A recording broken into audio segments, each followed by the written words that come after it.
Hi there, this is Craig from the editing room floor, and I realized we're going to talk about the tornadoes that ripped through the American Southeast a few weeks ago, specifically the tornadoes that came through our town, Tallahassee.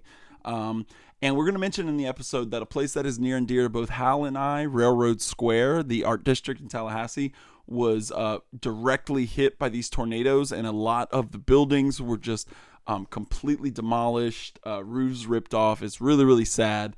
And I realized what we forgot to mention is that there is currently a GoFundMe out right now to support the businesses in Railroad Square that were affected by those storms.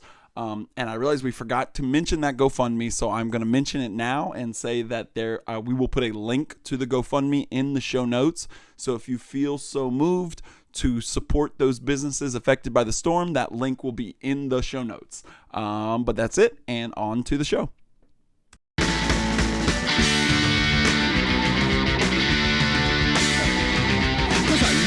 Welcome to the Red Rose Film Club, a movie podcast that examines the wide world of cinema through our perpetually lefty, pinko commie, soy boy cuck, Antifa, super soldier filter. But more specifically, we love movies and want to create a podcast that would appeal to the disparate tastes of our liberal, leftist, socialist, communist, Marxist, and Leninist friends.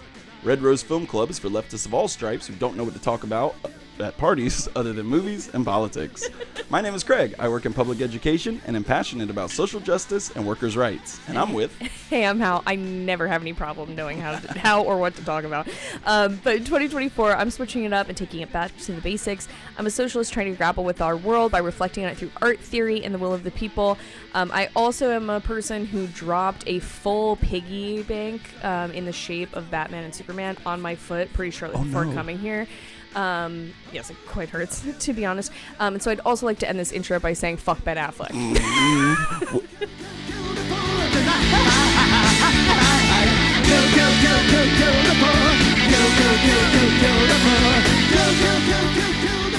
Was it a Ben Affleck shaped piggy No, bank? it's from like my spouse from his childhood. It's like classic 90s animation.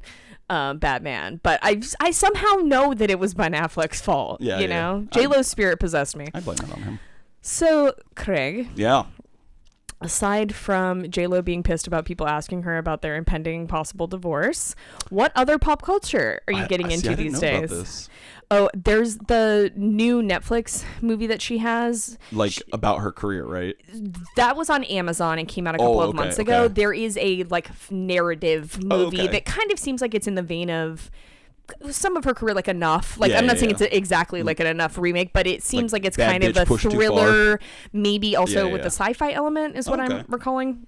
But I think Simu Liu is one of the... Oh, that's the handsome guy from... yes, that people don't like, Marvel but movie? I can't remember why, to be honest. I feel like he's annoying. I can tell you that I found him a little annoying when he appeared on Celebrity Jeopardy. Oh, yeah. But I'll also say every celebrity is annoying on Except Celebrity for Jeopardy. Ike was good. Patton was good. Yes. Fucking Steven Weber. Do you know Steven Weber? Oh my God. He was on the most recent one and I wanted to throttle him he was just boomer. Oh my God. Look. So sorry, but the hawk that lives right. You see him? Oh, wow. There's a beautiful hawk. That was really cool. Yeah. You know what? This kind of relates to one of the movies I'm going to talk about. Because it appeared to be a red tail hawk. Yeah, it is. He lives somewhere around here because he's always up on the lines and stuff. But I've never seen him like that. For those of you who didn't see, because you can't, it was this big ass hawk. And if you can't see, we don't want to know. All right. Big ass hawk out my window, just full winged, landed on a power line right out my window, and it was pretty cool. He looks like the majestic beauties from Kingdom of the Planet of the Apes. Damn. A little. I want to talk about that because I know you saw it. Yes, but what did you see? I know I got lost talking about Steven Weber being an asshole on Jeopardy. Well, I'm sure you know that. We just can't do comedy anymore. Comedy's dead. The wokes killed it. But Jerry Seinfeld brought it back, and I saw Unfrosted, the fucking Pop-Tart movie. Have you watched it? I have not. I didn't. I honestly thought it was a joke because it strikes me like an M&M commercial. Yeah. That is what it does. You know what's funnier than Jerry Seinfeld? That fucking M&M commercial where the yellow one goes, "This is an envelope." It genuinely makes me laugh every single time. Any M&M commercial would have been funnier than Unfrosted.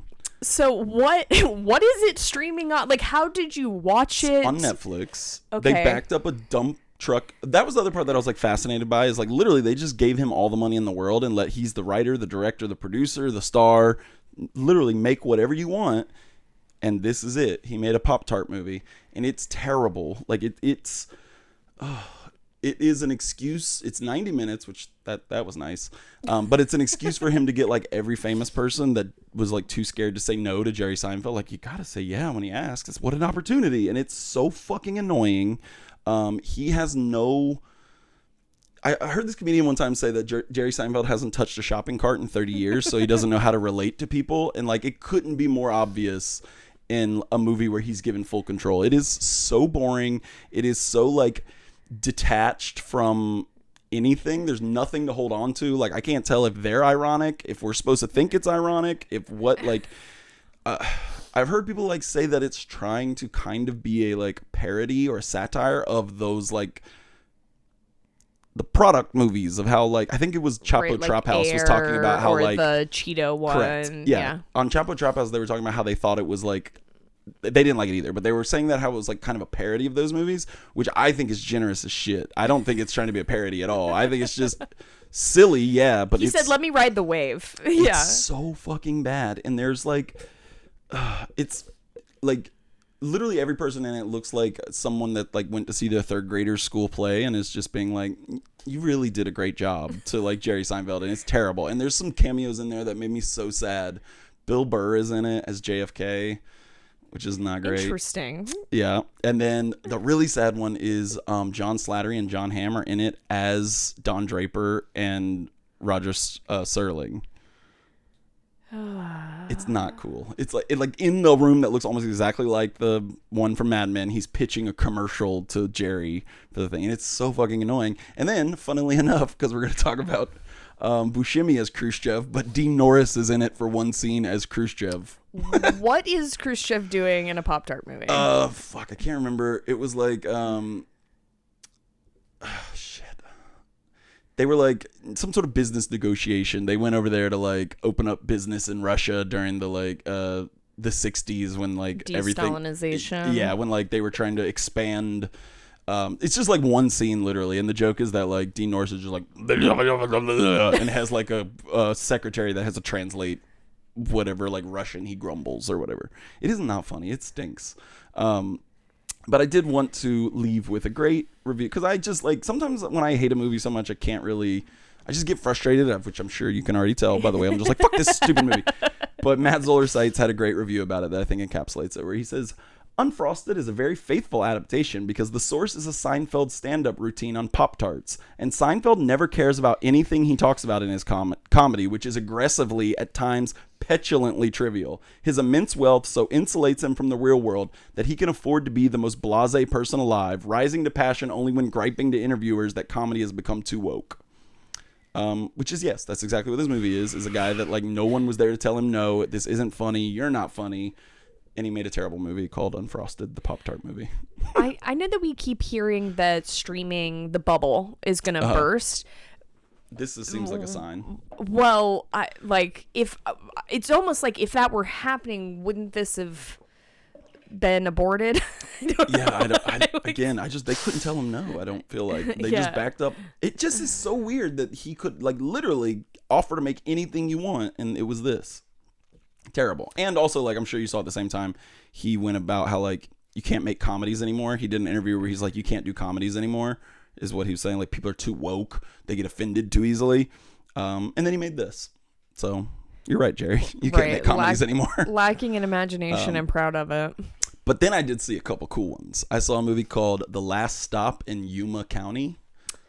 I have seen this up, but I honestly don't know anything about it. So tell me what's going on. It's just like a bare bones, like crime thriller that takes place in one location, and it's a bank robbery has happened, and you hear like, I mean, it takes place in Yuma County in Arizona, so you get the idea they're fleeing to Mexico, but you don't know who they are, and it takes place in like a desert like town where there's nothing for miles.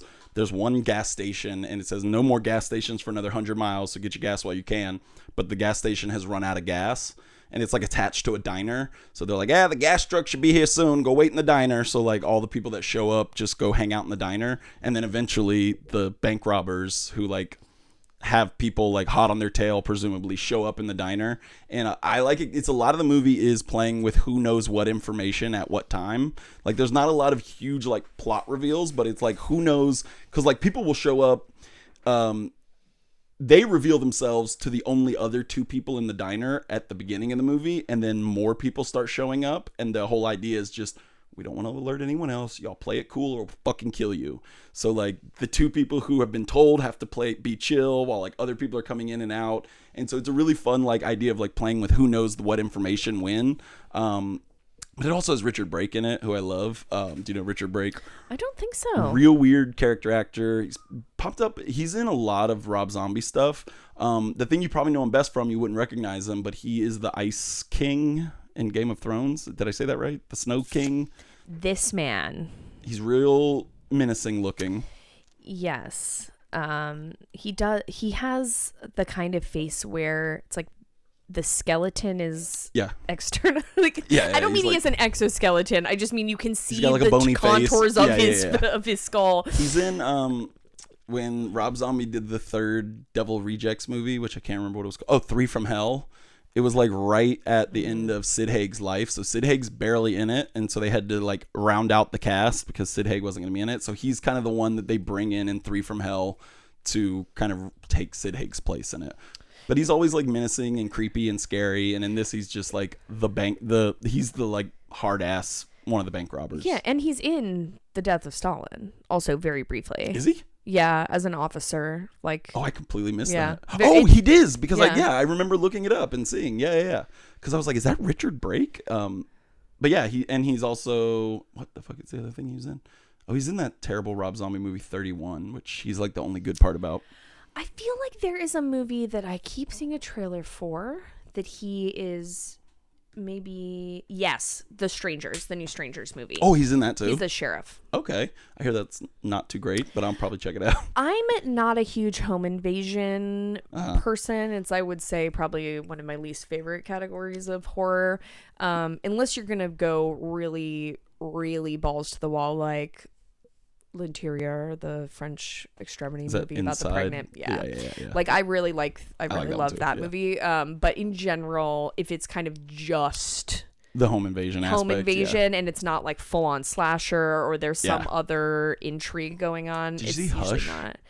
No. That's by that guy. I don't like a lot of his stuff, but I know people love him. The horror dude that Netflix signs a deal with. He did the house on the hill. What the fuck, Mike?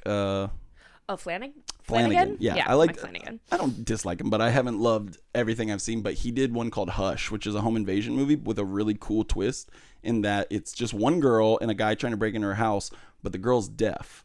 So like the whole movie is a home invasion movie, but when you remove the element of like sound alerting the person who's inside, it like has a whole new dynamic to it that I found really interesting. I'm open to that. Like if cool. There's some other way of playing about the tension. I mean, that's why L'Interieur is so great, is because as the movie reveals, it's a woman trying to steal the other woman's fetus out of her. I need to rewatch that. I haven't seen that in a while, but I remember I liked it a lot. It is a bloody good terror. Yeah. That's what I remember the most about it. And then the last movie I saw was Monkey Man, the Dev Patel directorial debut, I think. Yeah. How did you feel about it? I liked it. It was cool. It was it's got some cool action sequences and set pieces, and I thought the political message in it is a little ham-fisted, but I thought it was fairly for a kind of a revenge thriller. I thought it did pretty well, and it kind of, it is critical of Modi and what's going on in India right now without necessarily naming him by name. But have you seen it? I have not seen it. There've been a lot of, shockingly for the time of year it is, for me, a lot of good movies, and Mike and I wanted to see it, and then I was seeing, part of why I was like, what'd you feel about it, is because I've seen some feedback that his directing is not terribly strong in it, I thought there was some of the action sequences are a little like choppy, where like I think the choreography is kind of cool, and then it loses a little bit of the flow because of the way it's filmed. That's kind of what I have seen, and so when I'm hearing that, I'm like, well, maybe that's a Saturday afternoon flick. It is, you know, but like on the couch Saturday afternoon, as opposed to like, let me go and also spend $20 on popcorn because I cannot go to the movie theater without also buying popcorn. And it's a cool, like, I don't know, I like a revenge movie, but so often I feel like revenge movies, their motivation is like, you know, always kind of just like revenge on somebody who died, which this one is too, to be fair, but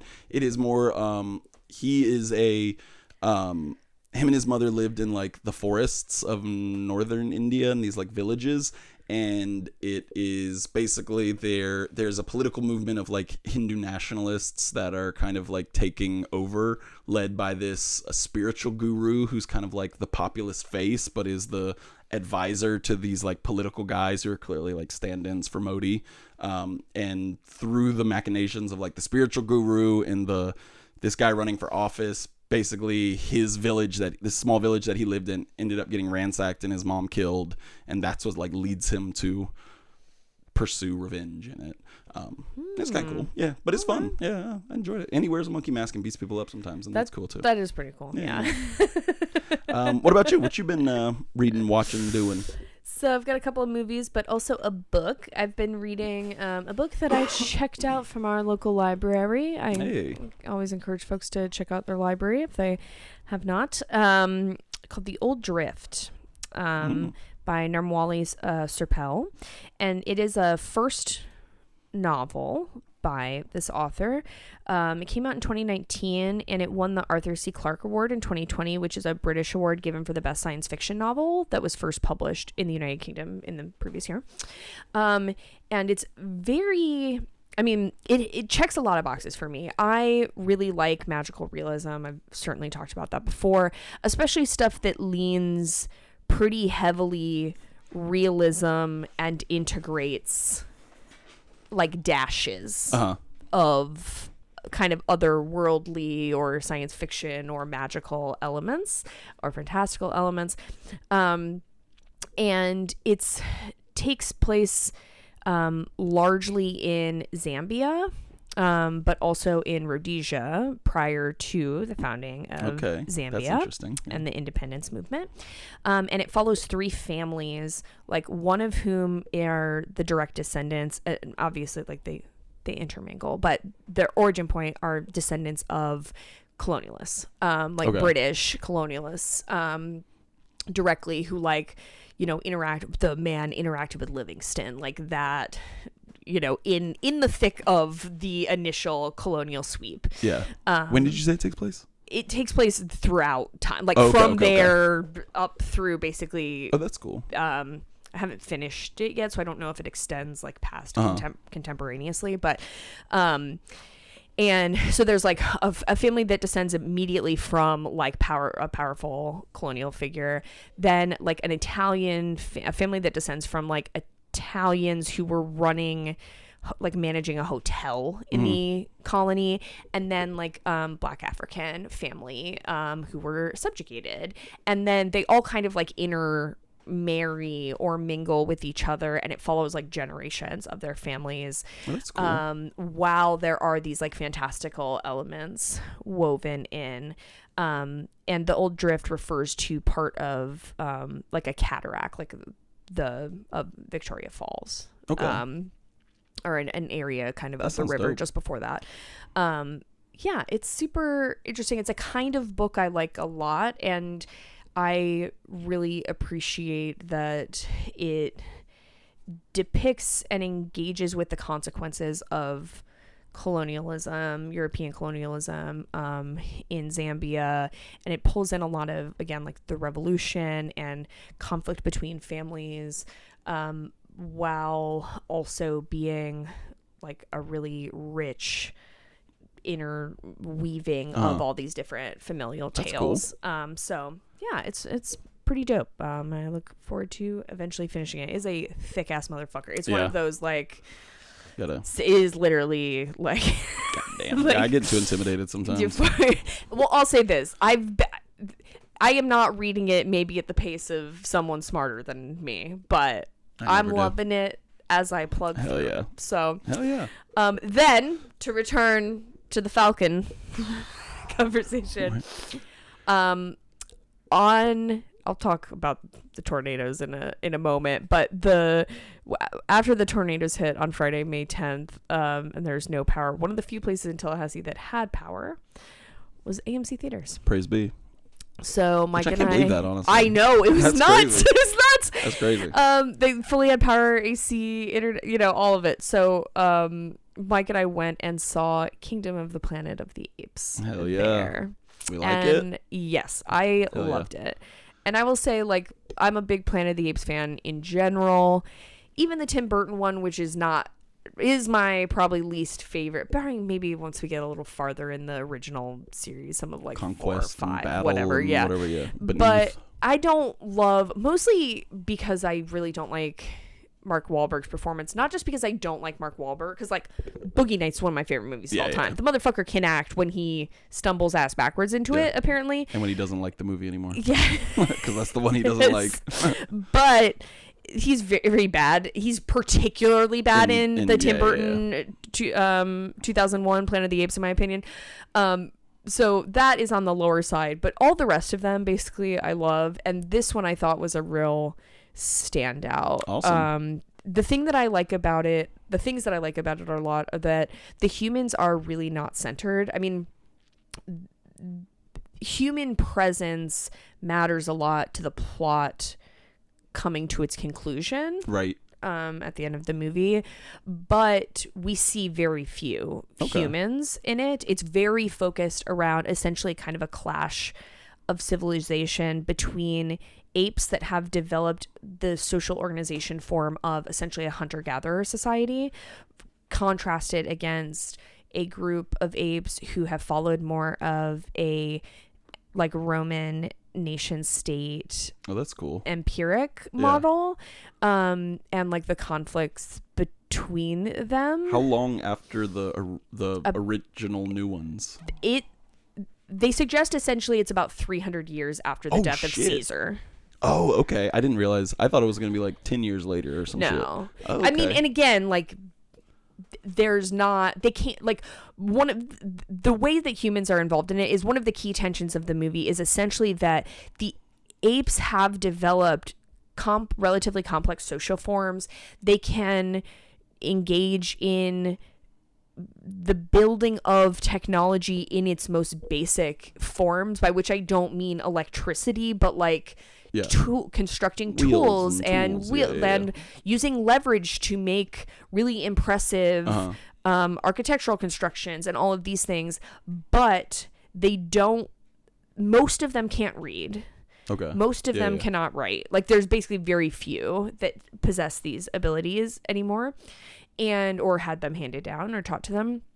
And they don't possess the ability to utilize human like electricity or more complex technologies. And so there is like conflict between whether that should be a thing that they're in pursuit of and what is a appropriate cost for pursuing those things. That's cool.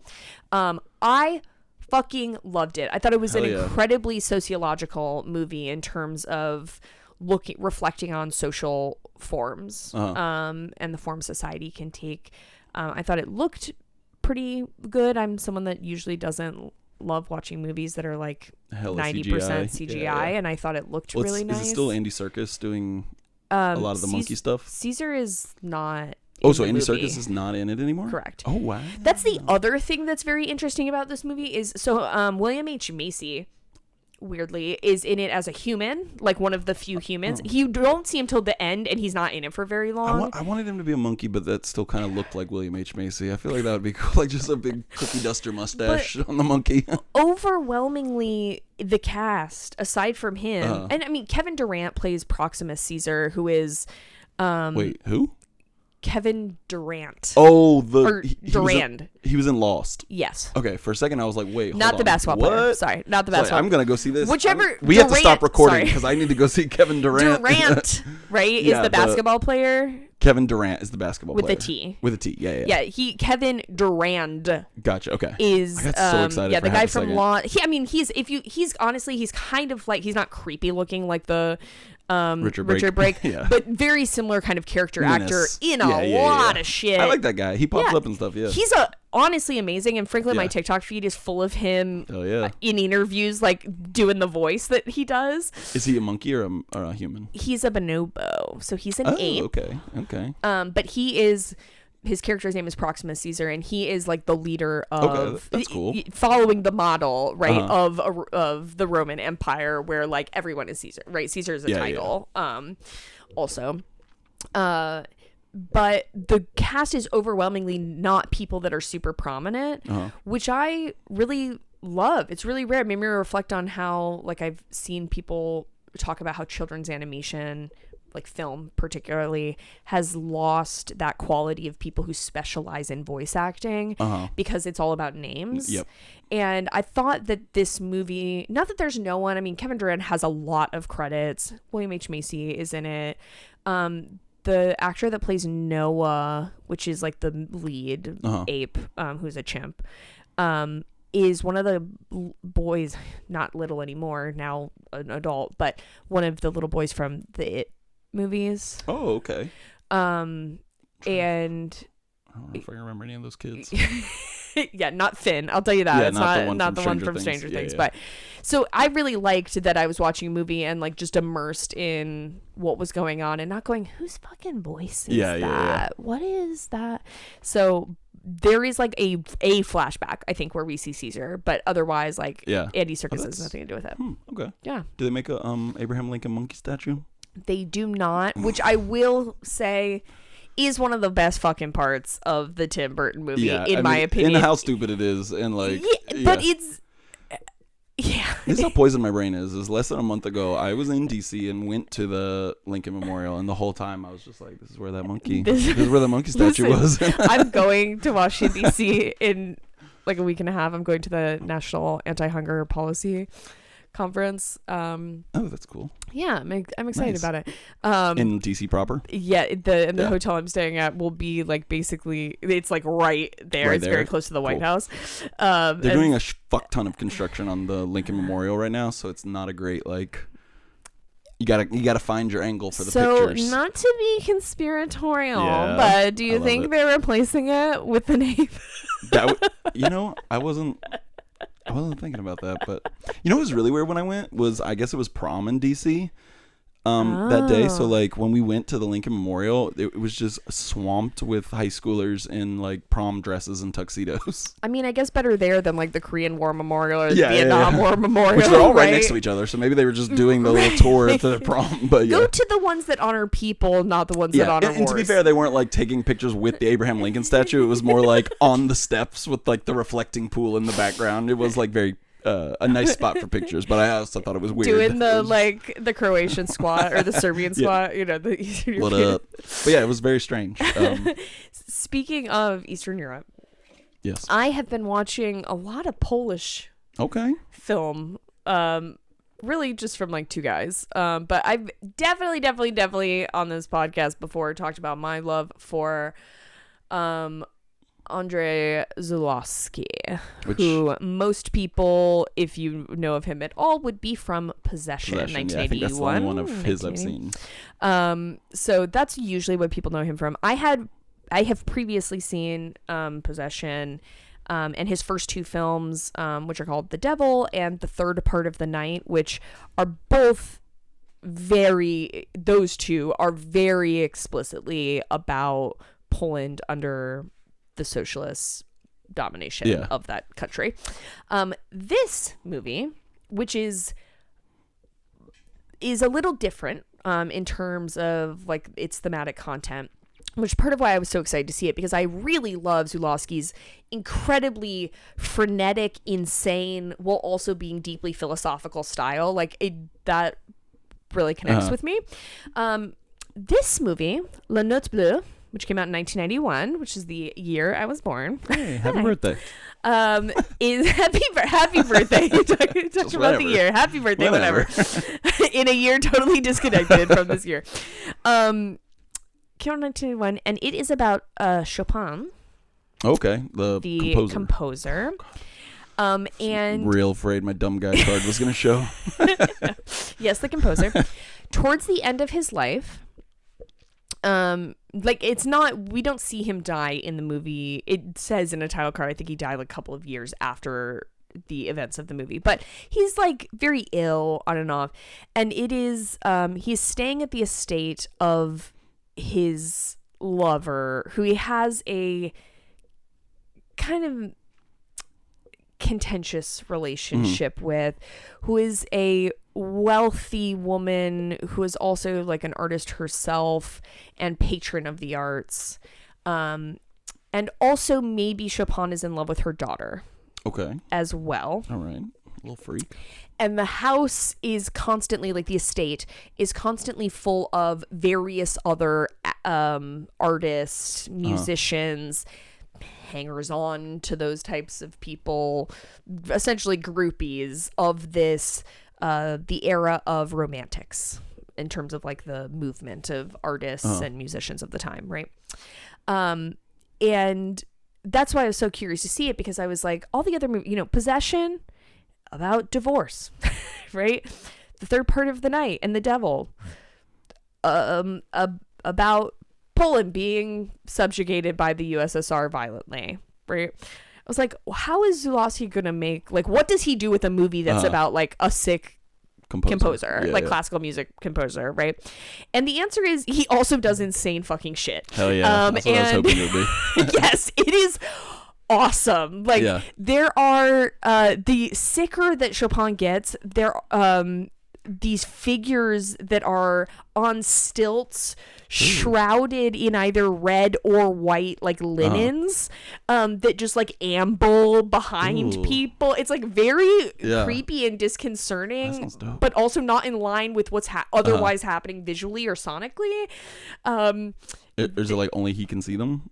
No, or he doesn't even see them, because they're present with other people too. It's not exclusively him. It just kind of seems to be intensifying as he gets sicker, or as the conflict between like mother-daughter Chopin evolves.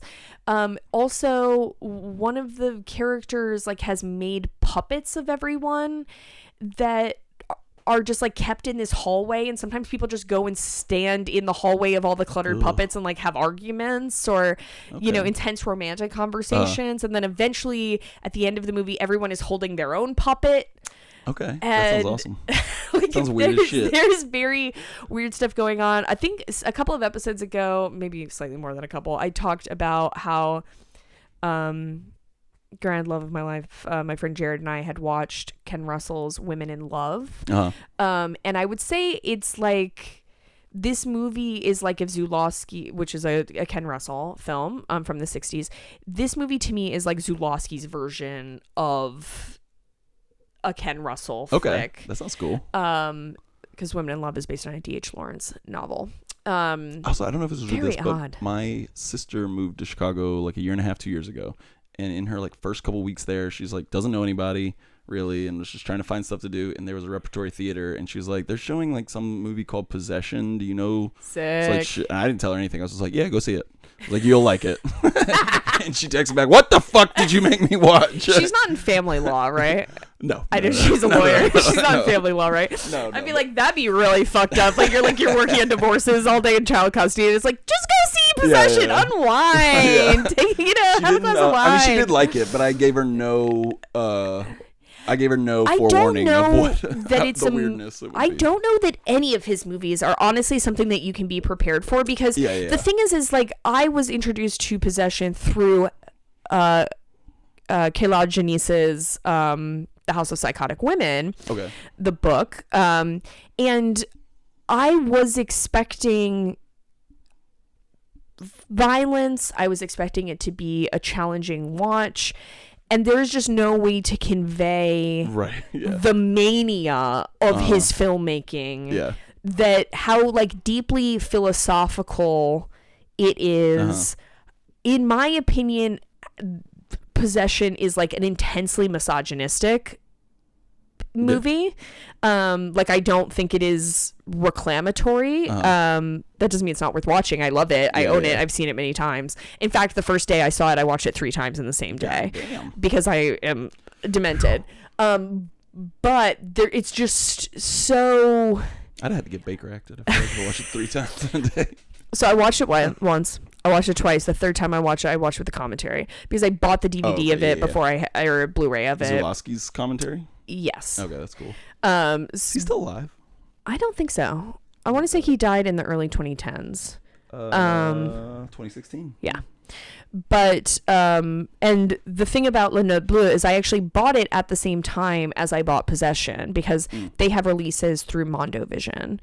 Mondo Vision has released, I think, had released 3 or 4 of his films. A lot of his movies are really fucking hard to watch. Like they can be challenging watches, but I mean difficult to access. And so I had just bought. There's basically no way to watch this movie that I'm describing unless you find a screening of it, like someone is screening it, or you buy the Blu-ray. He did. So Mondovision did the blue. I'm going to say the titles in English because I'm not going to do well with the other ones. He did the Blue Note, the Silver. Mondovision did the Blue Note, Silver Globe, the Under Devil, the Silver Globe is the is the name. Okay. The Devil, the Third Part of the Night, and Boris Godunov. Yes. Is what Mondovision released. So I own 2 of those, and then The Devil and the Third Part of the Night I watch on. I've definitely talked about this website before. If you love film, you have to get on it. It's called Rare Film, where film has 2 M's. So like RAREFILMM. And the guy hosts streams of movies that are very challenging to access, where he's able to get a rip of it. And it can remain up until someone does a copyright notice. And because so much of what he is posting are silent films, stuff that people thought they were lost and they got a rip of somehow, restored stuff, people are dead. Like no one's estate is, coming to fight about a fucking Polish movie from the 1970s that's really hard to access. That reminds me, our podcast got copyright struck on YouTube because of the theme song that we use, but only in Belarus. Interesting. I know. I thought it was really weird. So it's someone reports someone in Belarus. I don't think we have that many people. No. Well, I mean, shout out if you listen to it on YouTube, but I don't think that's not like primarily where we release it. But I just had a notice one day. I was like, what? First off, because I thought that would happen, but I thought it would happen almost immediately when we started releasing episodes. And the fact that it's been a year and a half and like there was no, and then all of a sudden it said like all just of the episodes now have Belarus. like a little disclaimer. And when I click on it, it just says not available in Belarus. All so right. to our Belarusian. So Jello Biafra is really, they're lighting a candle for him out there. But so I would just say, if you have the ability to access this film, and especially if you like historical fiction that is, if you like film that is historical fiction that is a little or a lot offbeat, especially if it has like a romantic drama aspect, you should watch this movie. If you've seen Women in Love, I think you should definitely watch this movie. That's why the reason why I bring up Ken Russell is not just because it feels like Women in Love, but because it's also about a composer, and Ken Russell loves to make a movie about a goddamn composer like Liszt or when he made a Mahler film. So there is that. Also, I'll say I own the Blu-ray, so if you have any interest in viewing it, I would be happy to let you borrow it. Same goes for anyone who lives in Tallahassee that I know. We're not shipping though. Yeah, definitely not. Get it back. Buy your own. You can get it for $40. And then the last Polish film that I wanted to reference is called Golem. It's directed or came out in 1980. It's directed by Peter Solskin. I bought a Vinegar Syndrome set of DVDs of his Apocalypse Tetralogy. So there's 4 of them. This is the first released one, Golem. I had intentions of watching all of them on my early summer week off from work, but then a tornado fucking hit and we didn't have power for 5 days. So I only got through this one so far. I'll watch the rest of them later this summer. But if you are a fan of Brazil, you got, by which I mean Terry Gilliam, yeah, not the country. Brazil, not the country. Though I don't know. Depends on what you like in the country. Like cool Brazil, country. you know. I like that. That one guy seems like he's got I his head on generally straight. don't encourage hating an entire country. I can't remember. Why can't I remember the fucking idiot former president's name? Bolsonaro. Yeah. Who Dave Rubin still calls Javier Bolsonaro.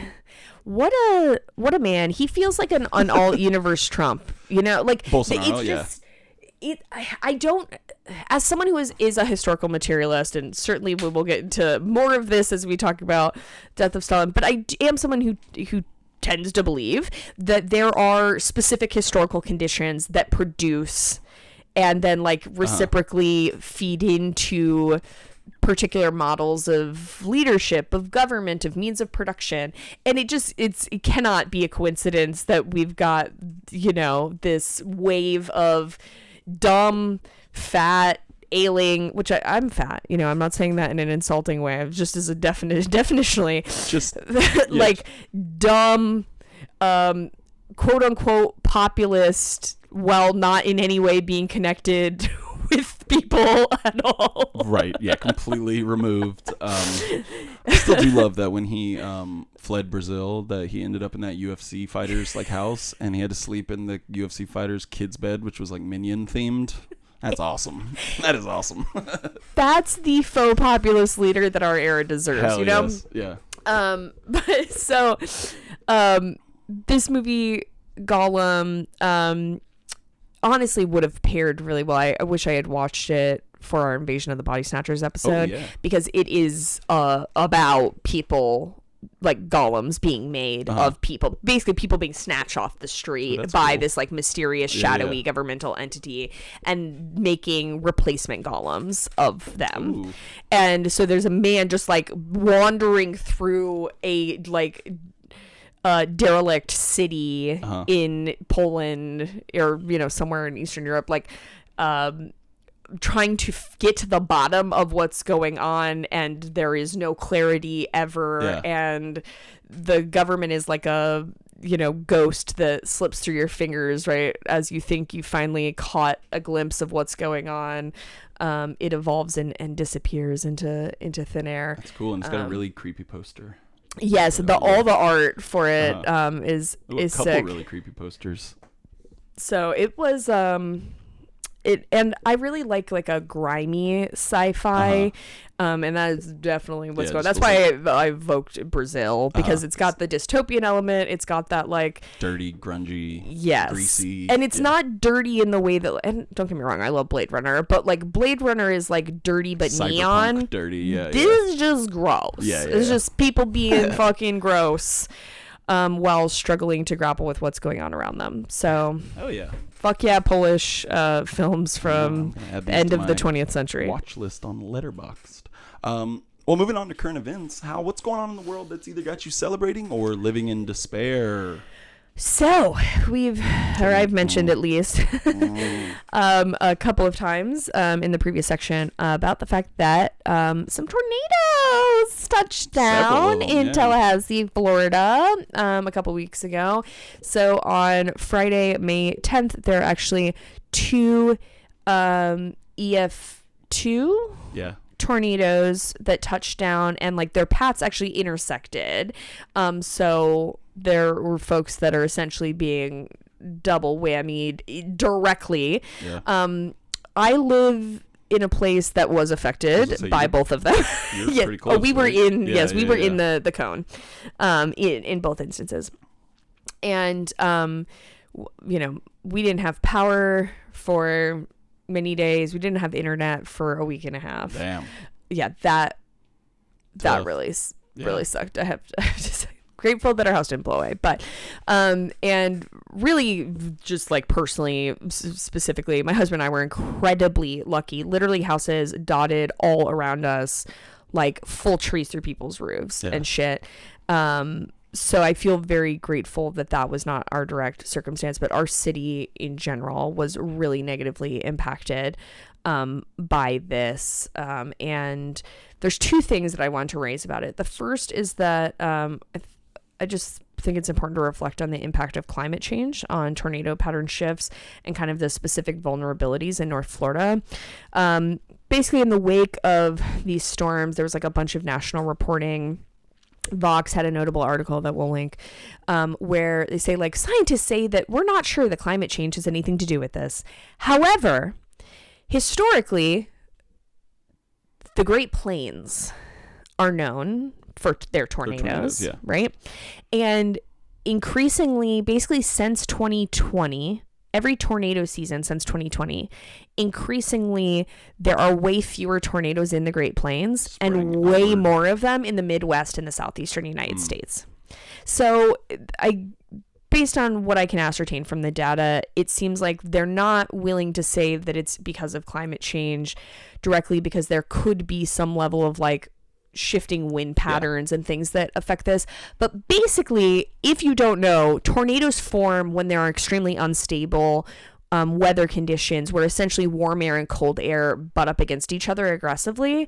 And kind of hard for me to not think that regardless of exactly what data, what you can glean from data with confidence, with only like 4 years of it or whatever, there's no universe in which that's not, if we're talking about unstable weather conditions related to temperatures of the air. Right, linked and I mean, I guess climate change isn't playing a role. That's why I guess climate change deniers always have the upper hand in these arguments, because like some of this shit like this is like, it could take 100 years before we can link all these disparate events together under the umbrella of climate change. But I mean, some of them are obviously more obviously connected, but shit like this is like, people aren't going to immediately come out and say climate change was the cause, because who knows at this point. But it's just scary because this is only going to continue more and more and more, like, because Tallahassee just is not a place that gets tornadoes. Like, I mean, we have, but never like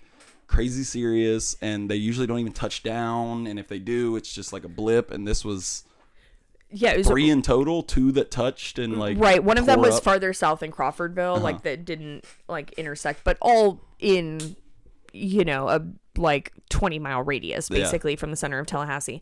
And in some ways it's almost kind of validating, because I don't know if anybody else has the experience, but sometimes you like reflect on your life and there are these like grand changes. It's like, okay, our brains baseline just as humans are not the greatest at informal data analysis and evaluation, right? Like, it's kind of easy enough for me to be like, well, what the fuck? I've lived in Tallahassee for 15 years as of this year. And cool. I don't, it's crazy, but I don't ever fucking remember this. Okay. Yeah. Brag about it. I was born here, if anybody didn't know that. It's like, I've noticed it doesn't feel like how did I live here for 12 years and never see a tornado here in the last couple of years? It really seems like there's a lot of them. It's kind of validating to look at the data and they're like, no, you're right. Like, that actually is a new phenomenon. Yeah. But the uncertainty or this like scientific meteorological community not being willing to stake a claim and say, it's probably because of climate change, I'm a little skeptical of that, I have to say. But the other thing about this that I think is interesting for people who have a leftist political orientation is how crisis provides an opportunity to either remake remake our society, but you could say remake our city or remake local government, whatever iteration or level, to remake our society or to make it worse. And when things get destroyed, you have an opportunity to rebuild or remake, or you can demolish and let developers turn it into housing that's only affordable to rich kids who stay here for 3 to 5 years and then leave, while stomping out culture and art. And so as part of the tornado, Railroad Square in Tallahassee, that we talk about a lot because that's where Cap City Video Lounge is. Right, yes. I was there actually yesterday picking up, because Cap City is open again, picking up some rentals and hopefully the stuff we'll talk about on our next episode. And half of it is closed down. You can't drive. It's a loop. It's supposed to be like a one-way loop. You can't drive around half of it. They have it blocked off, and the pictures do not do justice how wrecked it is. I mean, fully roofs ripped off, total buildings fallen to the side in disrepair. It's really upsetting. And there is a conversation in our town where the current owners of that land, Lily and Adam Kay, have been going to the Tallahassee Democrat and any media that will listen and saying, well, we can't afford to fix this, so the city needs to buy the land, or talk about a public-private partnership, or which they've been trying to poach all that for years now, and have poached a bunch of it already. So, well, and I do think it does raise an interesting question of, like, if the city owned it, what opportunities could exist for making it a space of the people, right? Like, I don't, but also, when we know that they are vile landlords who have consistently tried to price people out and sell off little parcels of it to turn it into a hotel or whatever, and squish out what kind of unique, like, cultural life seems to exist in Tallahassee, I'm skeptical. And a lot of the ones, I think the ones that were really tore up were ones that were already kind of on the chopping block for them trying to get and buy and demolish, and and a lot of the places weren't insured also. That's a whole other broader question, that building and home insurance in the state of Florida, property insurance in the state of Florida, is a nightmare. That is a major policy problem that DeSantis, of course, refuses to meaningfully resolve in any sense. And there were a lot of places in Railroad Square that were not insured at all because they were not insurable. Yeah, and I already know at least one or two of them that just are out of business. They just said, we're not going to come back after this. So it's a bummer. Right. I know Cosmic Cat Comics, which has been a comic store for like 25, 30 years in Tallahassee, they are closing for good, but Yeah, and I know, like, also, I'm not saying this is as important, but Rare Bird's a lovely, like, vintage furniture shop. What was it called? Rare Bird. Rare Bird. I thought you said Rivers, and I was like, sorry, Rare Bird. Rare Bird in it's like rural Juror trying to say that. Rare Bird interiors. Thankfully, she had just opened another location, but she lost a lot of her inventory. Which, again, what I'm about to say, I'm not saying that this is the saddest part. Obviously, all the stuff that precedes it, I elevate that first. But, like, that's beautiful furniture that was 30, 40, 50, 70 years old that is gone forever. Makes me sad. So, well, if you want to know who Mr. Magooed his way through the tornado, I didn't even realize what was going on, and I leave my house at like 7 usually to go to work. Oh, true. Were you already at work? No, because I went to leave, and my little alarm system on my house tells us when there's a weather notification, and it was like tornado warning till 7:30, and I was like, do I want to pay attention to this? Because I was like, I knew it was like storming outside or whatever. And I was like, all right, Jess is going to be really mad if I drove out while there was a tornado warning. I'm going to wait till 7:30. So, like, based on where you live and where the tornadoes are, you would have literally driven into the tornado. Well, my work it went right down. That's what I mean. Like, yes, because your work is very close to my house. You would have had to drive through the path of the tornado to get there. On my couch, and then my power went out, and I was like, oh, it must be a bad one. And then 7:30 hit, and I was like, well, all safe. And I went outside, and it took me like 45 minutes to get to work because there's down trees, and I was like, wow, this must have been a real bad one. Because I was just a moron that was just like, okay, well. Well, I'm glad that you listened to the security system notification, because otherwise you might have been that cow and Twister. Yeah, we got cows. I always think of that stupid line. I was talking to my mom after it hit, and I'm, on like day 3 or 4 without power, and I'm just like sweating, and I have no internet. Also, I had taken off, this is also, again, I'm not saying it's that important, but I had taken off a week because it was very shortly after the spring semester had ended, and it was a time when I was able to take off some days. So I was just going to work on packing the house and watching movies and paint and just like have a few days to decompress after the semester. And so I'm like in my house, not at work, no power, able to enjoy anything, not able to enjoy anything, So. But my point in all of that is that I was talking to my mom and I was like, I kind of was excited to see Twisters. Like I was kind of looking forward to it. The upcoming film that Daisy Ridley and right? That's who's in it. Daisy Ridley, Edgar Jones. Daisy Edgar Jones and Glenn Powell. Yeah. Yes. Directed by I don't know who this is. Because I liked. Twister came out like as a kid. I went to Universal right, and I'm like, I don't think I need to see Twisters. I feel like I lived it. Yeah. Yeah.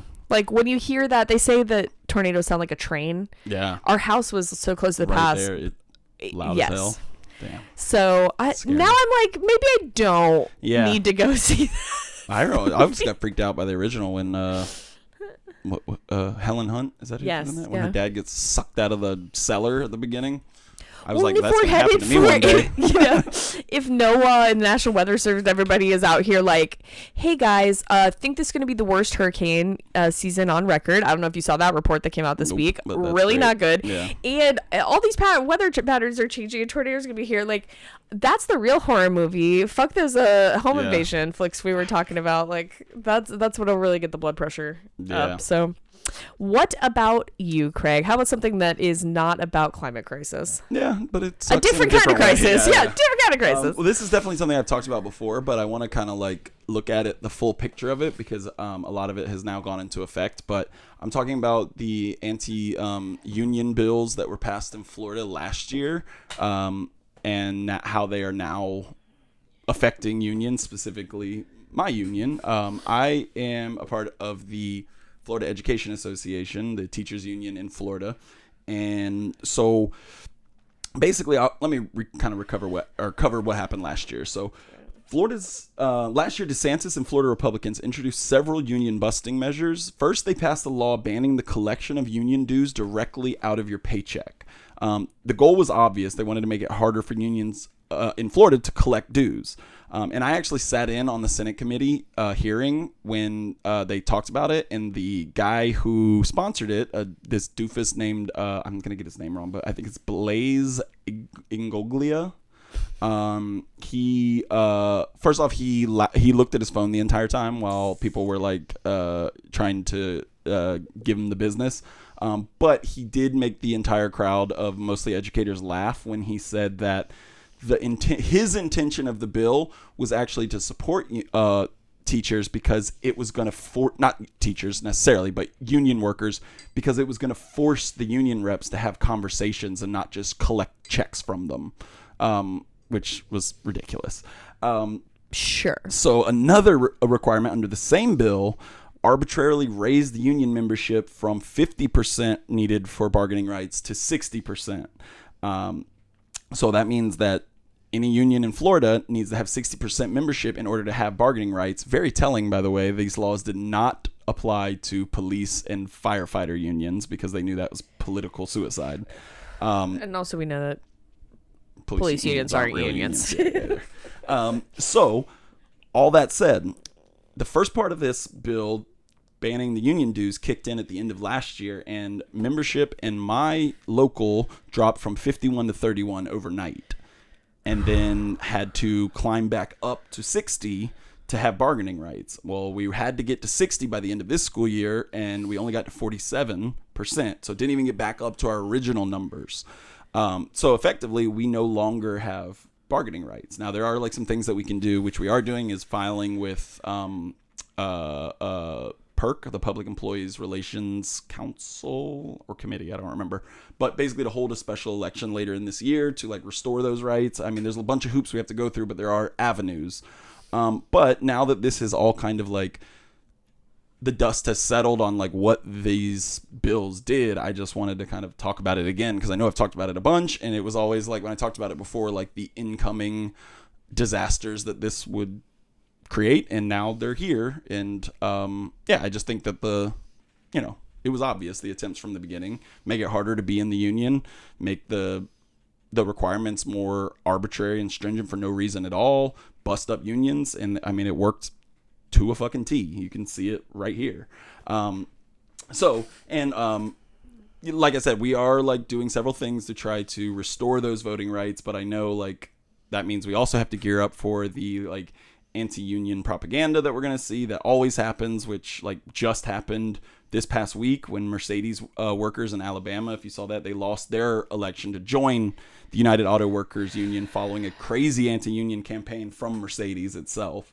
So yeah, it's just a shit show when it comes to like workers' rights and unions in the U.S. and has been for a long time. But sometimes I think it's important just to kind of look at the boring parts of how all that plays out, so you can really see like when people are being alarmist about those anti-union bills, it's not for no reason.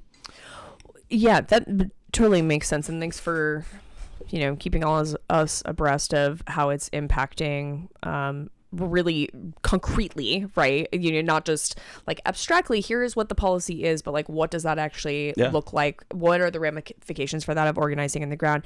But also I think like the minutia is part of how they're able to get away with it, right? Because it is hard to mobilize people around making complex bureaucratic arguments. The rulemaking is arcane and labyrinthine, and that benefits them both in terms of like people it's not sexy, knowing it. It's not like exciting. Right. It's just bureaucratic rule changes that are designed only to. It's hard to market around. Right? Yeah. It's hard to market around. Getting people to understand why it matters if that's not intuitive to them or they don't have direct interest investment in it. So definitely appreciate you providing those breakdowns.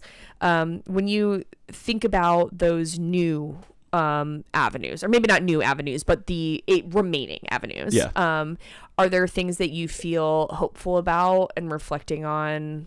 Like the organizing and the membership? Yeah, for sure. I mean, I think in the process, and I'm not like I'm trying to decide how much.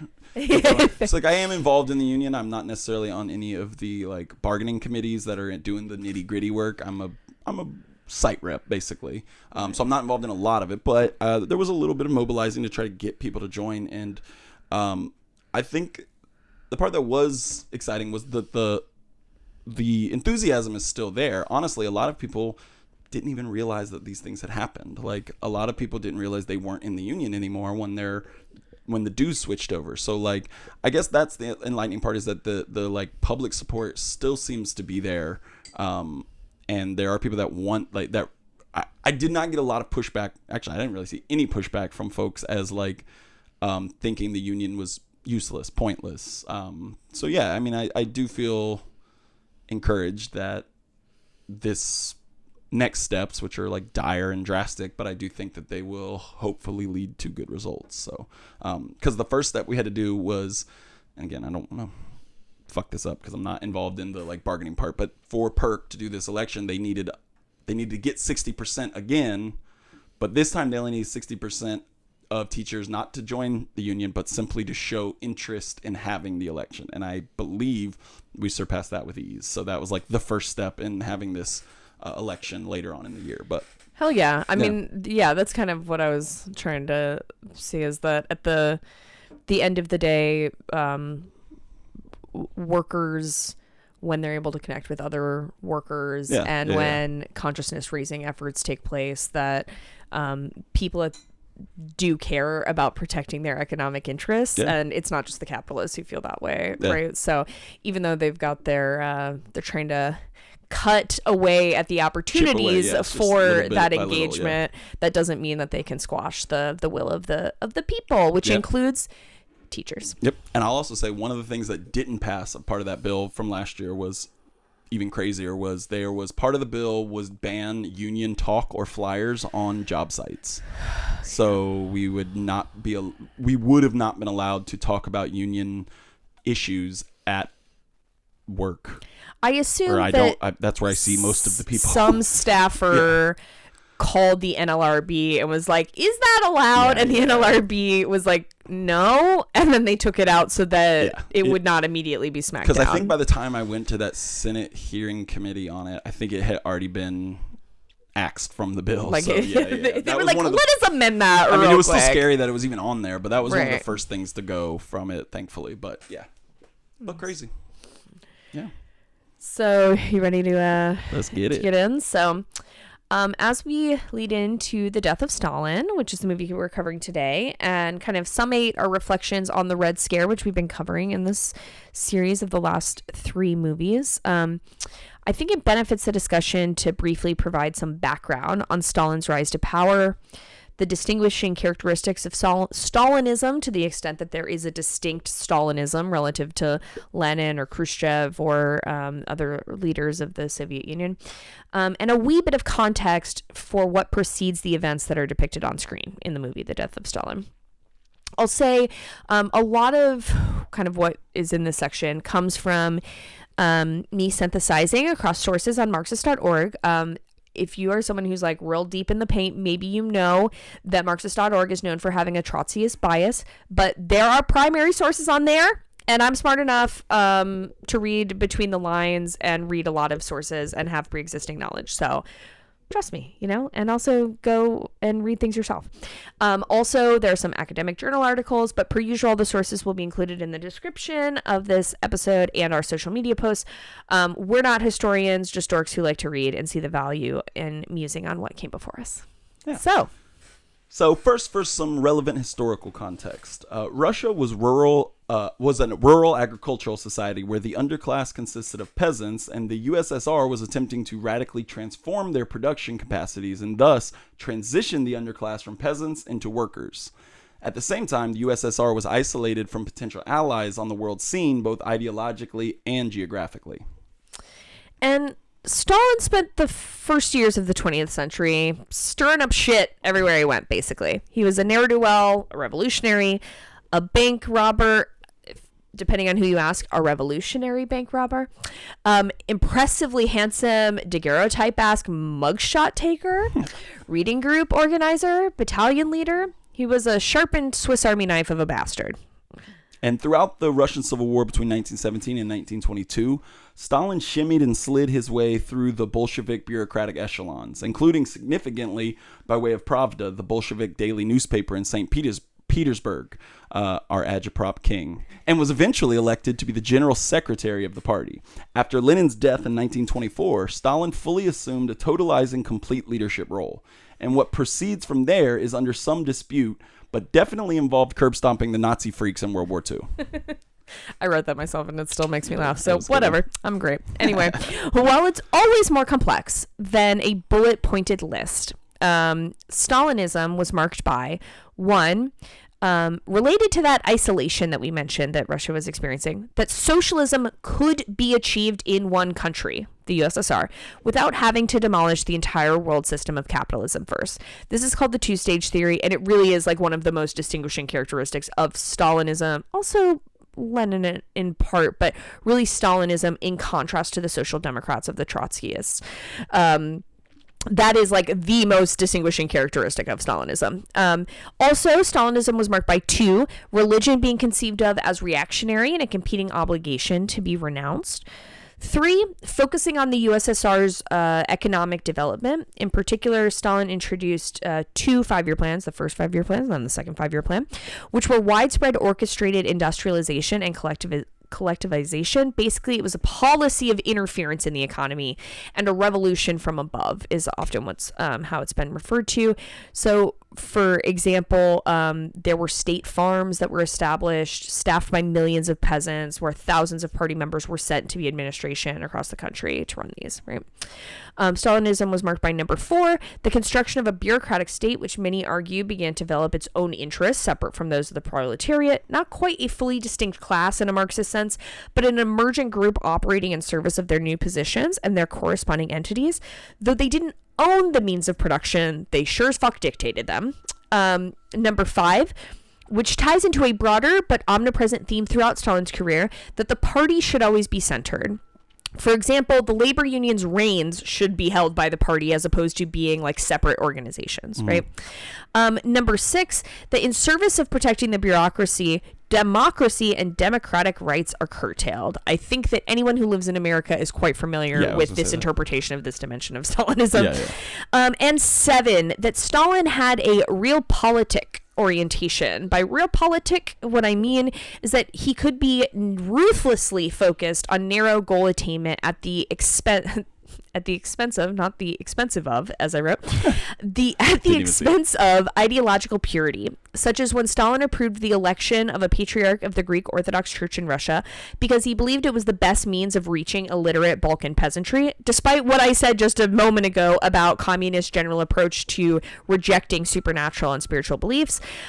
Stalin also often furthered his political ends by utilizing the two-stage theory to justify aligning with otherwise mismatched allies. So he would maybe at times say, well, I'm not going to fight the US right now because it serves me to align with them to, for example, defeat the Nazis, right? And World War II, despite the US being an obvious foe in this grander, the socialist fight against capitalism. Yeah. I will note that if you're interested in learning more about Stalinism, that there are lots of revisionist historians from especially the 1980s onwards. I'm using revisionist here in that is a term coming from history, meaning people that re-examine like the USSR's legacy and the actual like data archives, paperwork, rather than making assumptions based on how the United States conceives of what happened there. Right. I'm not using revisionist in the way that Marxist-Leninists use it to refer to people who change Lenin's principles. So same word, different meaning because it's slightly different context. But there are lots of great examples. In particular, I drew on Sheila Fitzpatrick's work. And if you are interested in Russian history and trying to understand Stalin, not exclusively through the lens of the United States capitalistic limits, I recommend diving in there and looking at some of those sources. So, Craig, you want to tell us about the movie? Sure, yeah. And I think the big part to understand for the movie is that Central Committee and how they kind of like operate as head of state, but definitely the power dynamic within that Central Committee, because it's, Stalin is the general secretary, and then basically the whole movie is framed around when he dies, the scramble for power in those moments. But first, sorry, I'm getting over a cold. I have a cough. But first, I do want to run down the cast and the main players of who all's kind of at the center of everything. So, obviously, Joseph Stalin, played by Adrian McLaughlin. Nikita Khrushchev, played by Steve Buscemi. Two Georgies in the movie, which I got real confused about for a little while before I was like, wait, what the fuck? Played by Jeffrey Tambor in a hilarious wig. There's Lavrentiy Beria, the head of the NKVD, which is like the state police of Russia. Field Marshal Georgy Zhukov, played by Jason Isaacs. Molotov. Just say Molotov. Yeah, I can't do the first name. I'm sorry. Played by Michael Palin. And then maybe my favorite, the funniest character. Well, actually, everybody's really funny in this. But as Vasily Stalin, Stalin's son, Rupert Friend, and Stalin's daughter, Svetlana, is Andrea Riceborough.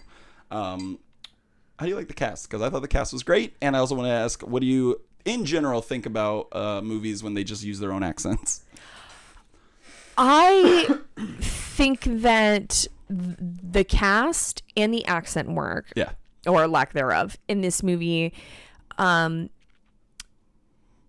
speaks to something that I want to draw out a little more at the end, which I will say, just to foreshadow, is that I think what Iannucci, the director and writer, is doing here is making a basically direct comparison between like the West and the USSR.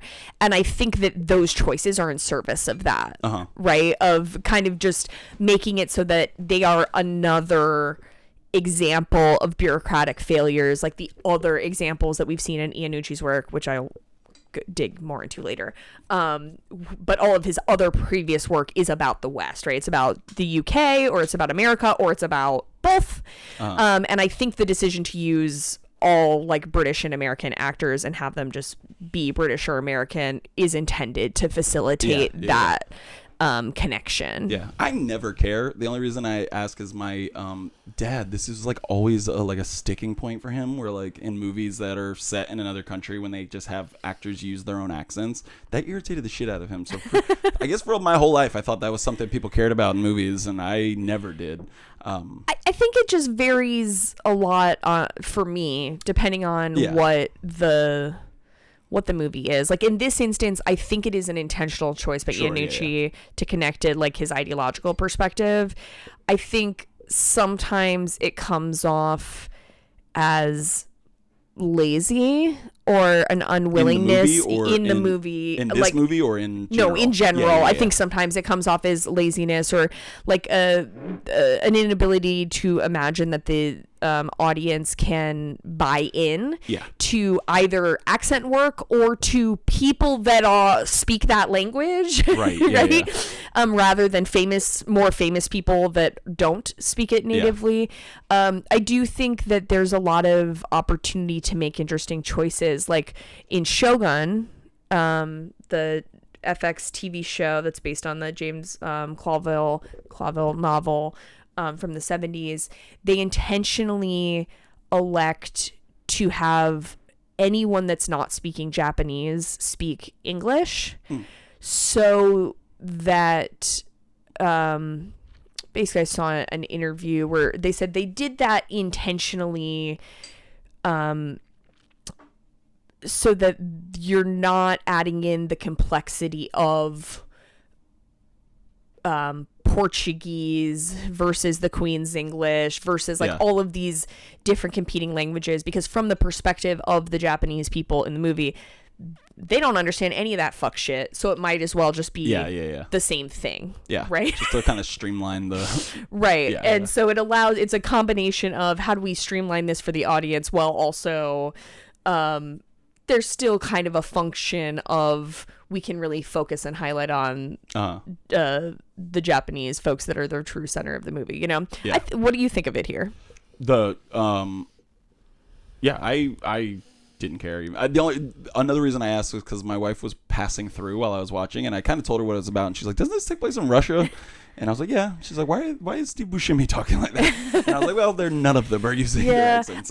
I think there is also the comedic value of it, right? Like that can't be understated because it is a satire. And I think it is obviously for an English-speaking audience too, and I don't know if the comedy would play as well if like Steve Buscemi's trying to do a Russian accent and Jeffrey Tambor doing the same. But yeah, so the movie starts, and obviously it's the death of Stalin, so it's literally the last day of his life. And I guess there's like the series of running jokes throughout is, I mean, there's a lot of running jokes, but I think the big one is that like obviously the tail end of Stalin's life, his ruthlessness as a dictator is firmly understood, and a lot of the jokes are playing with that. And it begins with a symphony playing with Paddy Considine is the radio manager that's broadcasting it, and that I love that sequence when it, like they finish this grand symphony, and then Stalin is like, I want a recording of that.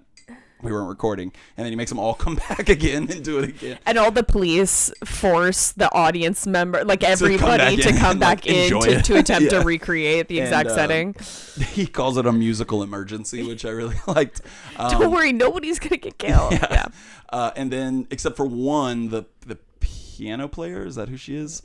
Whose family was killed by Stalin. Where they were peasants, I think, and were killed. And she does eventually play, but she surreptitiously puts a note into, what the fuck? I have the worst memory for like what did she put the note in that he finds?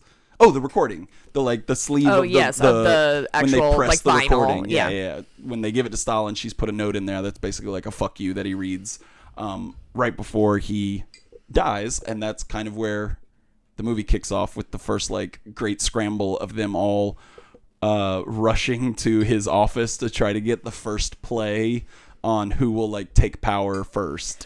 And them also, I mean, I think a key, the mode of communication that Iannucci chooses is absurdism. Yes. Right. And trying to highlight the ways in which rules, methods, procedures, and general governmental constraints and pressures and the interests of the people who are involved in the gaming of all of that do insane things in order to try and win the game. Right. So the fact that Stalin clearly has died. Clearly but they're still is dead.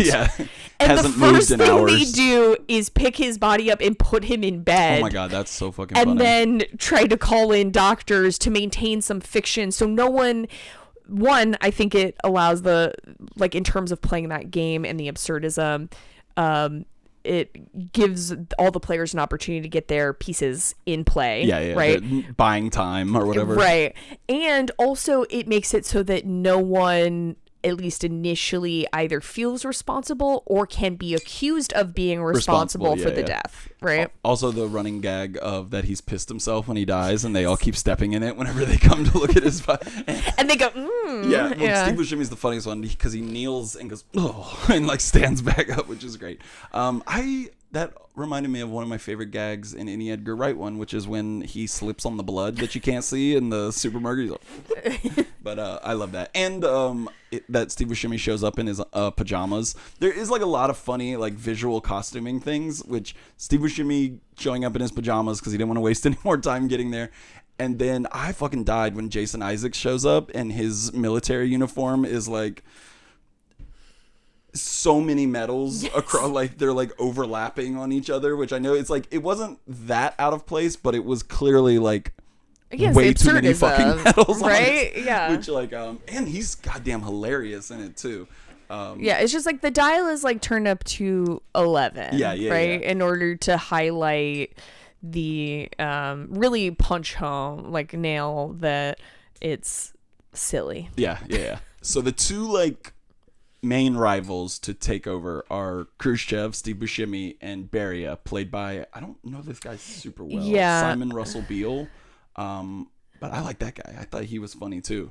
I think we've talked about this before, and he has some issues with him. I'm not saying he's like the most ideal whatever, I'm not saying he's perfect or something, but or like a great historian, but do you listen to Behind the Bastards I have, at all? Yeah. He Robert Evans very recently did a series on Beria.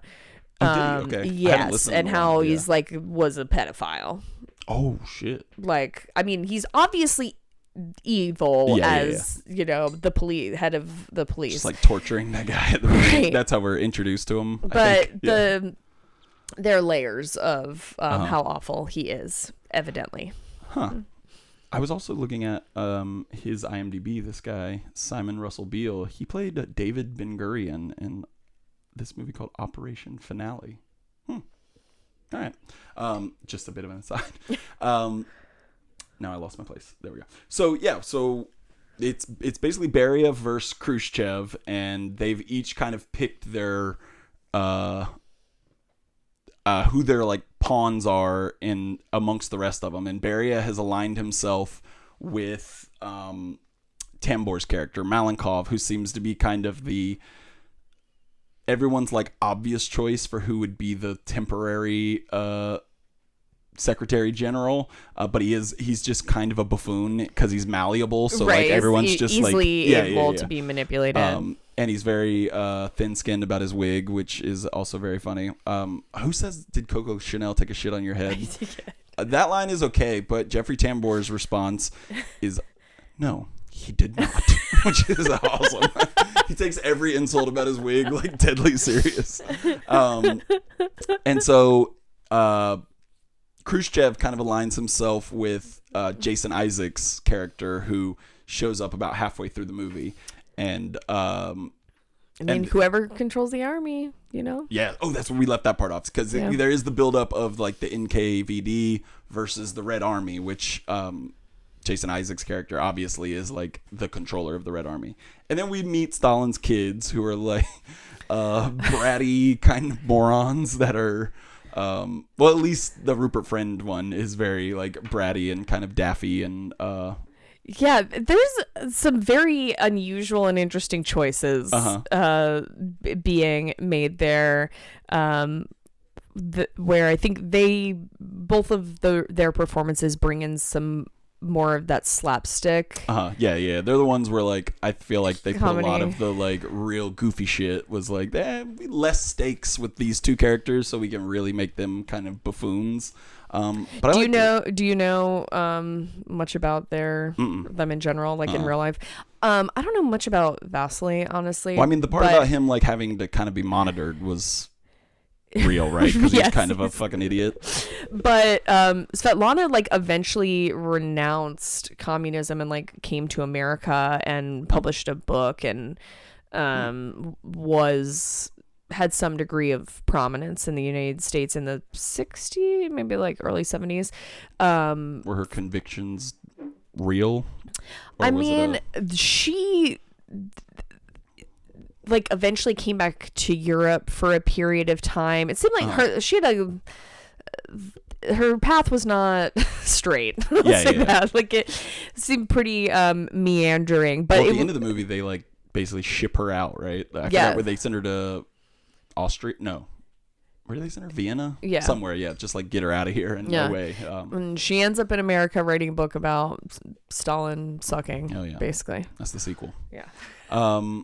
So we have like a bunch of great scenes with them all trying to like jockey for position, especially I love that part where they're all like in the near the estate but like break off into the woods to like have their own little like powwows with each other. And they kind of keep converging and like bumping into each other. Yeah. And then when they hear that his kids arrive, they all like start running like children to be the first ones to greet them and immediately change their tunes from being like, what a fucking moron, to be like, ooh, yes, sir, and like just kissing ass, which I love quite a bit.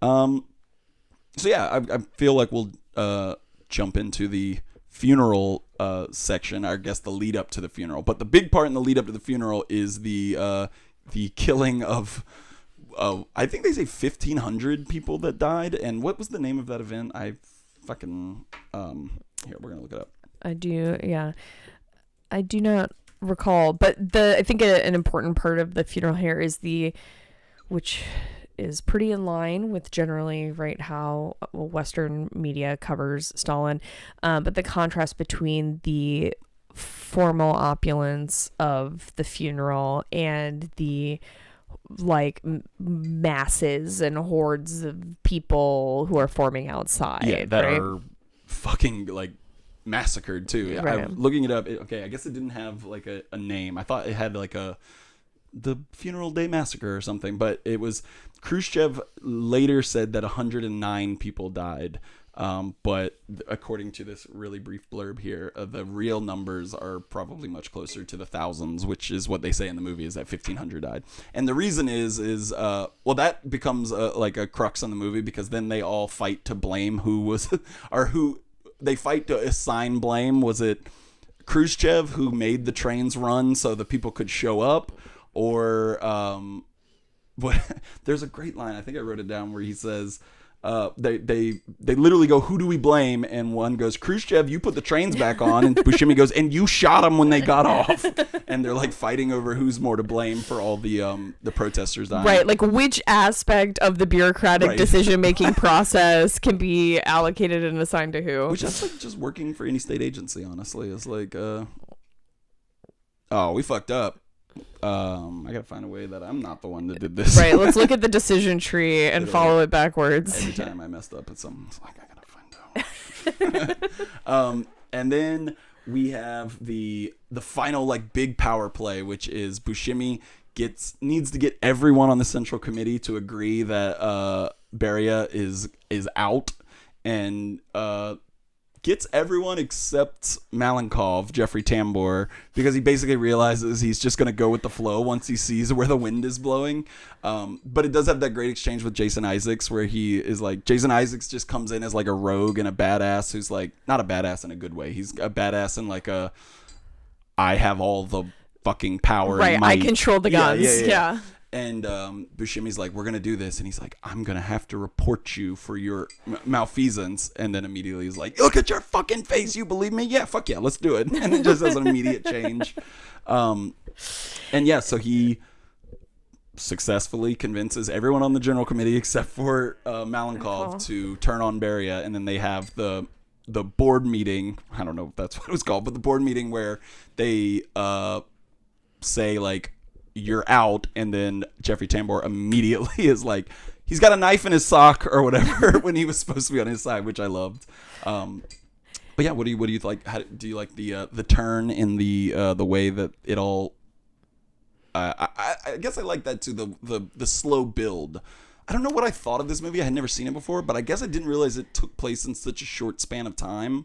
Yeah, it's like the 3 days or whatever. Just 3 days. Like, I after. thought it was gonna span like I don't know, months, years maybe, and it is literally just like the jockeying for power within 3 days, which is for a movie it's fun because like you see the plot. Like the plotting and scheming against each other is like very fast paced throughout the movie, and it's not that long either. Yeah, I mean we'll get into it a little bit more again in a moment, but I do think that is a strength of Iannucci's for his films. Is choosing a pretty narrow slice and just looking at the absurd path that decisions and power mongering follows around like an incident or like a crisis. The same, right? Yeah, it's just a few days leading up to Colin Powell's speech at the UN. Yeah. So I think that is more effective for a filmic format where you're looking at just a couple of hours or as opposed to like a Veep, TV series, right, where you're building it out. Yeah, and I think we'll talk about Veep in a minute as well. And then the movie gets like fucking dark. I mean, it was already really dark, but the like trial and execution of Beria is like frantic and funny, but also like really fucked up. Where like all of a sudden this guy who's like kind of been not presented, he is a monster throughout, but all of a sudden becomes like helpless, and they hold this trial in a barn basically where he's like convicted in a couple minutes and then just summarily shot in the head and his corpse is burned, and Steve Buscemi tells him, "You smell like a rendered horse, you burning asshole," which is a great line. But yeah, it's fucking dark. Yeah, I think it's like the absurdity like comes to a peak. Yeah. Like as it crests, and it's then like immediately the fall off is just like brutality. Yeah, it's just screaming for 5 minutes as like they're dragging him out, doing the trial. He's begging for his life, and then the gunshot, and it's all just quiet, and they back to like one-liners. Yeah, and I think that in terms of like the point of that in the movie, obviously, I think is that the absurd like is to juxtapose the humor with the cruelty, but also to show how fragile power is, right? Yeah. Like 100%. I think that might lead us into at least my answer for what you were going to talk about next. So now that we've kind of walked through the movie a little bit, I think we'd be remiss if we didn't engage the question of satire and the political functions of it. So, Craig, what do you think Armando Iannucci is striving for here with the Death of Stalin? Like, what exactly is he satirizing, and how does it land for you? Like, do you think it's effective? Yeah, I do think it is effective, and I think kind of what he's satirizing is what you were kind of hinting at, is like the fragility of power, and more I got like the idea of like kind of deconstructing like the strongman theory of like how global powers work, and really kind of revealing the like bureaucratic silliness behind it all. Because I mean, like, yeah, obviously Stalin would be considered like a strong man if we're gonna, or a great man of his, not listen. Yes. The great man theory of history. Yes, capital G, capital M. I'm not calling Stalin a great man. I'm saying the great man theory of history. I'm canceling you. But I think it's kind of satirizing that idea a little bit, that it is clearly a country galvanized by a strong central figure, but that is kind of that idea of the great man or the strong central figure is kind of cut down at the knees when he dies, and you see the like sheer idiocy surrounding the like scramble to replace him and I think it works. What about you? Yeah, I think to borrow some British slang, I think Iannucci's taking the piss out of Stalin and the Soviets, just like he did with the British Administrative State in his BBC show The Thick of It in the early 2000s, the U.S.-British diplomatic relations and national security apparatus in the 2009 film In the Loop, or the U.S. executive branch in the HBO series Veep more recently. He lampoons those in power by depicting them as petty, ideologically vacuous, like actual issues of policy are not relevant basically at all in any of those correct. Works, right? Yeah. Like the decisions are always realpolitik, always 100% of the time. Especially in this yes. one especially because they don't really get into any kind of right. It's just like policy, how can we continue to facilitate like the handoff of power and who is going to play a role in that, issues of like land use, industrialization, the farms, who like none of that has anything to do with any of this, right? And he depicts them as silly and caught in a web of bureaucratic entanglements. To raise ideology or like beliefs is specious. He kind of like, I just see Iannucci being like, absolute power corrupts absolutely, and he like blows a raspberry and like runs away, which is not without value. Not without value. But it hits me pretty differently, I would say, now as a 33-year-old than it did as an 18-year-old or 19-year-old when I watched In the Loop and really loved it. I also like personally found Veep to be a lot harder to watch after Trump was elected. When the signified and the signifier so completely meld into one, it's harder to see it as clever. Like before that, it felt to me like he was like pulling off the mask of those in power, and now it just kind of feels to me like he's a clown who is like, I can point a finger, and it's like we all can see what's happening over there. And as socialists, like obviously we're allowed to laugh. I encourage it, but I guess I no longer feel like his brand of satire really registers for me as a mode of analysis. Like it doesn't really feel like anything insightful is being said.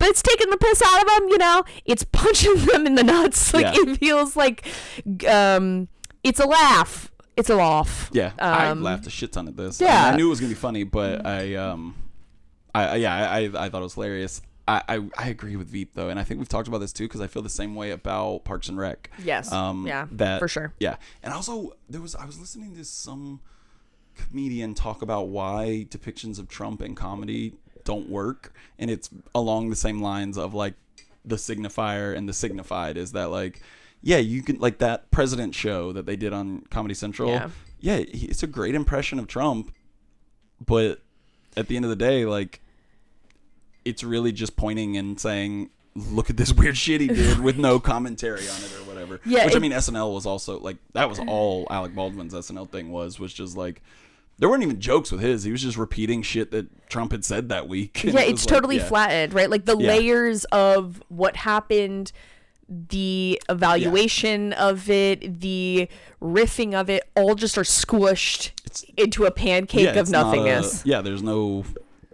There's no joke anymore. Like he is the joke, and there's nothing to add to that. But I all that to say, I do think Iannucci is smarter. I think Veep is smarter than SNL or The President Show. I'm not putting them on the same level. I do agree with that. I just think like this. There's a time where I could have seen, like, this movie came out in 2017. I did not see it in 2017. I saw it last year for the first time. I saw it last week for the first time. And I think that had it come out in, certainly in 2009 when I saw it In the Loop, which that's when In the Loop came out, or even 2010. And some of this isn't just the mask off moment of Trump, but a lot of it is, I think, just like my development and aging, where like I do think, and we'll talk about this more in a moment with how it relates to the Red Scare and the broader little series we've been doing, but there is some level at which, like, for me, Stalinism, the USSR, even way past the 1922 to 51, I think, is when Stalin died, right? For that nearly 30 years or whatever. So 53. even if 53. Okay, so almost exactly 30 years. So if we think outside of those 3 decades, there's just so little like Western media that engages those ideas on its face. And I don't say this like in defense of Stalinism, right? Yeah. But I say it in defense of understanding that we have to engage, I believe, as a socialist, I have to engage with Stalinism in its historical development to understand historical conditions, what is possible, what worked well in that revolution in terms of its material conditions, and what didn't. And why the trajectory solidified in that particular form at that particular time, and how we may learn from that in future people's movements, and as the fight for liberation continues. And because there's so little of it that engages it like beyond face value, and that to me just like I'm less interested in laughing at it. It's like there's so little of it available. And that's not to reflect on Iannucci specifically or what he did here. I just mean like in looking at it, at all of it on the whole, it just feels a little hollow for me because it feels easy.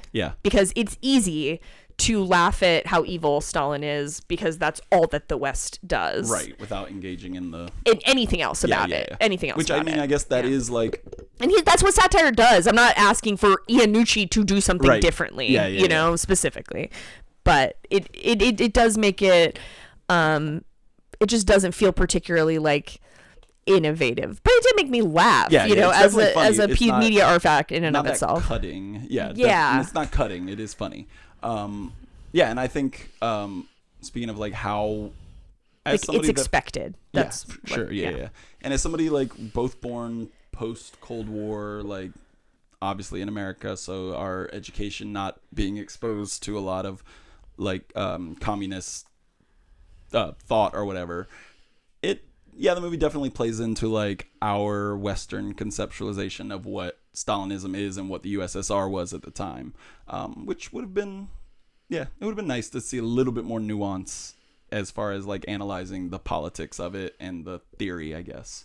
Yeah, and again, I think kind of why I'm raising this is like not to say again like Iannucci is responsible as a satirical writer and director for representing the full range of the USSR, but simply that I think he's doing again something that's really kind of flattening of essentially everyone who is in power in a bureaucratic organization or in a bureaucratic state is the same.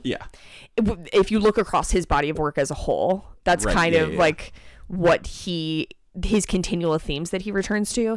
And when I situate that vis-a-vis generally Western thought around Stalinism, it just is the same old shit. It's just the same old shit. So funny media artifact while viewing, but I don't view it as like terribly notable contribution to how I think about these things in general, if that makes sense. Better version.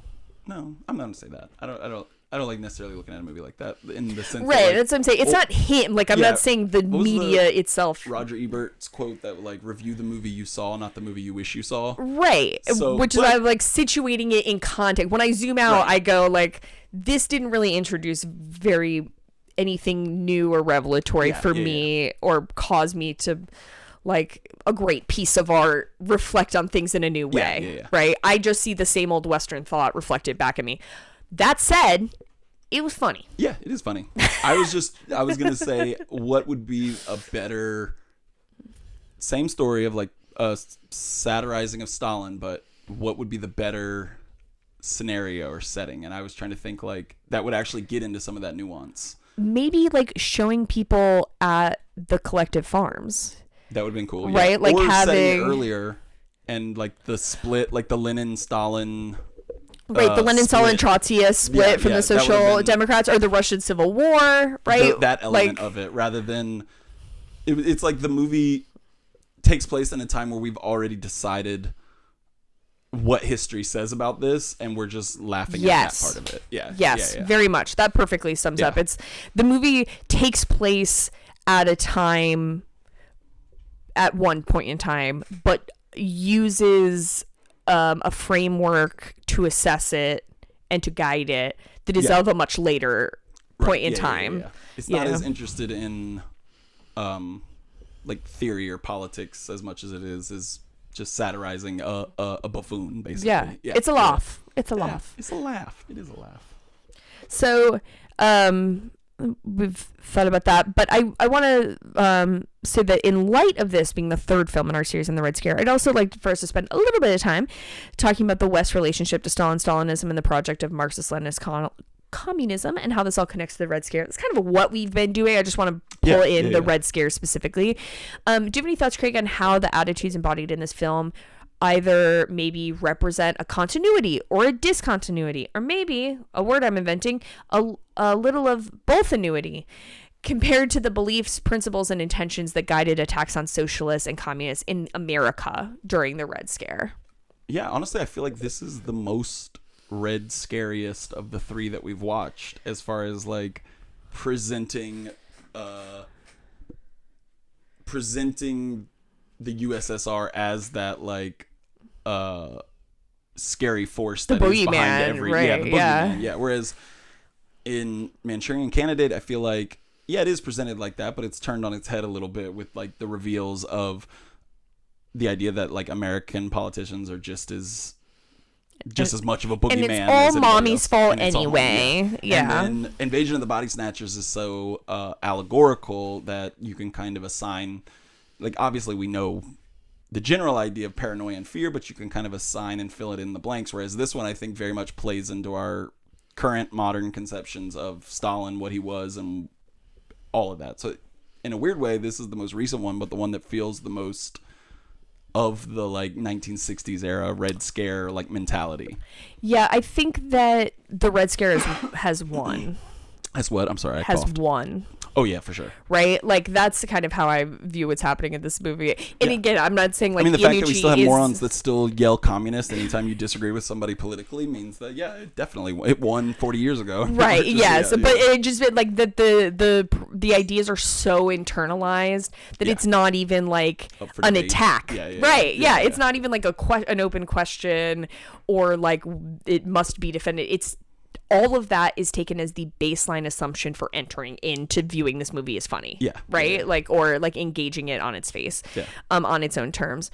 I also think in some ways it's a kind of different form of reactionaryism where the Soviet leaders, which I said this a little bit, but where the Soviet leaders are configured as the exact same as their capitalist Western counterparts, like in motivations, in tactics, in capriciousness, that power is like fragile and fluid and you just do whatever is needed, while the people, the proletariat and people's liberation movements are totally sidelined for just like the pure absurdism of what bureaucracy has to offer. And you mentioned this earlier, but I think that would have been a good element to include was the farmers, the people, the like, the ones that who were truly at the center of what Stalinism is, because they were the ones that he was a champion of, and then the ones who were the most persecuted by him by the end. So like it would have been a more interesting perspective, I feel like. Yeah, and other than we do get him, but just being shot outside of his funeral is really the most only very momentarily. Yeah. I do also think that like if there's a lot of absurdism to be found in qualities of Stalinistic policy that are both praised by communists and used as a cudgel by capitalists in critiques, which is that like as the 5-year plans took hold for this kind of like forced industrialization, forced collectivization, what happened is landless peasants were moved from the countryside into these farms, as I mentioned, right? And then all these administrators are sent out to run the farms. Kulaks? Is that what that? Kulaks were peasants that did have land. Gotcha. Okay. Yeah. And those folks were often imprisoned, or died, murdered. But the as that process took hold and people moved, a lot of, like, if you read like Stalin's speeches during that era of that first movement, I think 1931 was the first 5-year plan, is when it first was instituted, that there's all these lots of party speeches, Stalin, but other figures as well, talking about how the most important thing right now is that anyone who is a party member or who is committed to the cause understands that they have to rapidly learn how to do new things. And so you have all these party administrators who are like sent out, who have never farmed in their fucking lives, don't know jack shit about running a plant, or who like very quickly are having to learn how to do it. And that process was uneven, by which I mean it wasn't all failure. Like, people died, bad things happened. Obviously, we know there are famines, but also, like, the Soviet Union dramatically increased production, and people did learn a lot of things very quickly, and education increased, literacy increased. And so I think there's like a lot of opportunity for comedy in the absurdity of that right? Like, of or whatever, the paradox, and also just like the divergent paths that people experienced of, like, it's very silly to think about, I was sitting in St. Petersburg and I've now been told, because I'm a party member, that I need to go to like 500 miles away and tell these peasants how to run a factory that none of us know anything about, you know? So, like, I think one could be engage with the policy and still draw out those principles of absurdity, you know? And I'm not saying, again, I do firmly agree with that Ebert credo, like, do not judge a movie for what you wish you saw.